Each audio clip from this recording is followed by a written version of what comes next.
కామారెడ్డి మేము పుట్టి బుద్ధెరిగిన తర్వాత ఈ స్థాయిలో వానల్ని వరదల్ని చూడలేదంటున్నారు కామారెడ్డి ప్రజలు. చూడ్డం కాదు కదా, కనీసం వినలేదు అంటున్నారు. ఆ స్థాయిలో అక్కడ వాన పడింది, వరద ప్రవహించింది, ఊరట్లా మునిగిపోయింది. ఇప్పుడు మళ్ళీ రాత్రి కాస్త తెరిపినిచ్చింది వాన, వరద మాత్రం అలాగే ఉంది. కానీ ఇప్పుడు మళ్ళీ వర్షం మొదలైంది. తెల్లవారుజాము నుంచి ఎడతెరిపి లేకుండా పడుతుంది వర్షం. మళ్ళీ కామారెడ్డి ప్రజల్లో భయం. కామారెడ్డి హైదరాబాద్ హైవే పై నుంచి వరద వెళ్తోంది. నెమ్మదిగా వెళ్తున్నాయి వాహనాలు, ఇంకా రాకపోకలు ఆగిపోయాయని కూడా చెప్పొచ్చు. ఇట్లాంటి పరిస్థితి ఎప్పుడు హైదరాబాద్ కామారెడ్డి రూట్ చూడలేదు. కామారెడ్డి సికింద్రాబాద్ మధ్య రైళ్ల రాకపోకలు కూడా బ్రేక్ పడ్డది. కొన్ని రైళ్లని రద్దు చేశారు. జుక్కల్, ఎల్లారెడ్డి, కామారెడ్డిలో వేల ఎకరాల్లో నీట మునిగాయి పంటలు.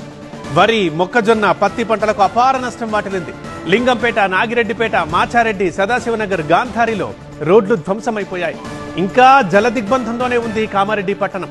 GR colony, Ashok Nagar, Panchamukhi, Hanuman colony, Kakatiya colony, Gosangi, Indiranagar, ఇలా ఎక్కడ చూసినా ఆ పీకల్లోతు నీళ్లున్నాయి.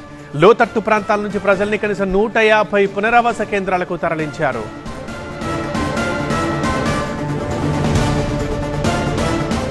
ప్రతినిధి దివాకర్ ఉన్నారు కామారెడ్డి నుంచి లైవ్ లో అందుబాటులో. దివాకర్, ఈ స్థాయిలో కామారెడ్డిలో ఎప్పుడు మనం విజువల్స్ చూడలేదు. ఈ స్థాయిలో బాధలు కామారెడ్డి ప్రజలు ఎప్పుడు పడలేదు.